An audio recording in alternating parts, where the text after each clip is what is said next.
दोस्तों प्रेगनेंसी की जर्नी काफ़ी लंबी होती है और इस जर्नी के दौरान गर्भवती महिलाओं के मन में कभी ना कभी ये सवाल ज़रूर उठता है कि उनकी डिलीवरी नॉर्मल होगी या फिर सिजेरियन। और ख़ास तौर पर तब जब प्रेगनेंसी का सेकंड ट्राइमेस्टर निकल जाता है, यानी कि गर्भवती महिलाएं थर्ड ट्राइमेस्टर में होती हैं।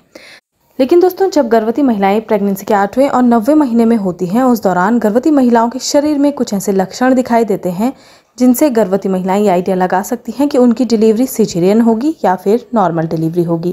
तो आज की इस वीडियो में हम कुछ ऐसे ही लक्षण आपके साथ डिस्कस करने वाले हैं जिनसे आप ये आइडिया लगा सकती हैं कि डिलीवरी सिजेरियन होने के चांसेस ज़्यादा हैं या फिर नॉर्मल डिलीवरी के। तो जानने के लिए वीडियो को अंत तक ज़रूर देखिएगा। चैनल पर अगर आप नहीं हैं तो सब्सक्राइब ज़रूर कीजिएगा और वीडियो पसंद आए तो लाइक शेयर ज़रूर करिएगा। तो दोस्तों सबसे पहले आपको बता दूं कि प्रेगनेंसी के दौरान कुछ ऐसी खास कंडीशंस होती हैं जब नॉर्मल डिलीवरी होना काफ़ी ज़्यादा मुश्किल होता है, जैसे कि प्लेसेंटा प्रीविया, प्रीक्लैम्सिया, थायराइड, या अगर बच्चे ने एक से ज़्यादा बार गले में गर्भनाल लपेट ली है। ये वो कुछ कंडीशन है जब नॉर्मल डिलीवरी होना काफ़ी ज़्यादा मुश्किल होता है और सिजेरियन के चांसेस ही सबसे ज़्यादा होते हैं। लेकिन अगर प्रेगनेंसी में कोई भी कॉम्प्लिकेशन नहीं है तो नॉर्मल डिलीवरी होने के चांसेस सबसे ज़्यादा होते हैं।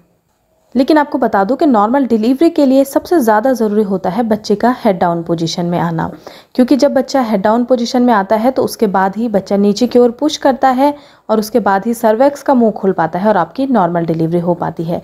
इसलिए प्रेगनेंसी के दौरान बच्चे का हेड डाउन पोजीशन में आना सबसे ज़्यादा ज़रूरी होता है। अब बात कर लेते हैं उन लक्षणों की जो अगर प्रेगनेंसी के 8वें महीने के एंड में या 9वें महीने की शुरुआत में आपको अपने अंदर नज़र आ रहे हैं तो आपकी नॉर्मल डिलीवरी में कोई भी कॉम्प्लिकेशन नहीं आएगी। तो उसमें सबसे पहला लक्षण आता है बच्चे का हेड डाउन पोजीशन में आना। नॉर्मल डिलीवरी के लिए सबसे पहला चरण माना जाता है बच्चे का हेड डाउन पोजीशन में आना, और जब गर्भस्थ शिशु हेड डाउन पोजीशन में आता है तो उसके बाद नॉर्मल डिलीवरी में काफ़ी आसानी हो जाती है। दूसरा लक्षण है फ्रिक्वेंट यूरिनेशन। 8वें या 9वें महीने में अगर आपको बार बार यूरिन जाने की समस्या हो रही है, हर 5 या 10 मिनट में आप यूरिन जाती हैं या आपकी यूरिन पास करने की इच्छा होती है, तो इसका मतलब है कि अब आपकी नॉर्मल डिलीवरी बहुत ही जल्द हो जाएगी। तीसरा लक्षण है पेट के नीचे के हिस्से में दर्द होना। प्रेगनेंसी के अंतिम समय में कई बार गर्भवती महिलाओं के पेट के नीचे के हिस्से में दर्द होना शुरू हो जाता है, तो ये भी एक बहुत बड़ा लक्षण माना जाता है नॉर्मल डिलीवरी का। चौथा लक्षण है पीठ में दर्द होना।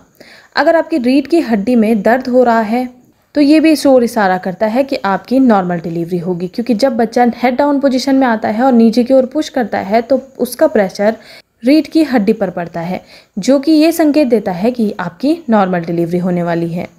पांचवा और अंतिम लक्षण है सर्वेक्स डायलेटेशन।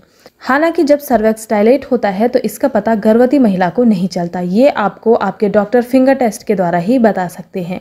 लेकिन जब सर्वेक्स ओपन होना स्टार्ट होता है तो उसके बाद नॉर्मल डिलीवरी बड़ी ही आसानी से हो जाती है, और सर्वेक्स का मुंह नॉर्मल डिलीवरी के लिए कम से कम 8 से 10 सेंटीमीटर खुलना ज़रूरी होता है। उसके बाद ही आपकी नॉर्मल डिलीवरी हो पाएगी।